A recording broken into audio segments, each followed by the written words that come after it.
నవ్యాంధ్ర రాష్ట్ర రాజధానిగా అమరావతి పేరు సూచించిన నాన్నగారు కృష్ణమ్మ ఒడిన రాజధాని నగరం అద్భుతంగా నిర్మాణం కావాలని బలంగా ఆకాంక్షించేవారు. ఆ శంకుస్థాపనకు కూడా గౌరవ చంద్రబాబు నాయుడు గారి ఆహ్వానంపై వచ్చి ఆయన ఆనందం పంచుకున్నారు. వారి ఆకాంక్షలకు అనుగుణంగా అమరావతి నూతన నగరం అపురూపంగా తయారై యావత్ దేశానికే కీర్తి ప్రతిష్టలు తేవాలనే సంకల్పంతో మా కుటుంబం తరపున 10 కోట్ల రూపాయలు విరాళంగా అందజేస్తున్నాం.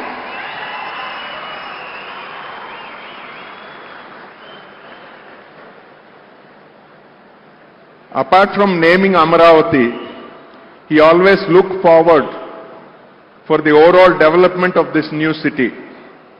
As a token gesture of the family for the continuance of his vision for this megapolis in the making, Amaravati, we are happy to present a check for rupees 10 crores to be used for the development of the city.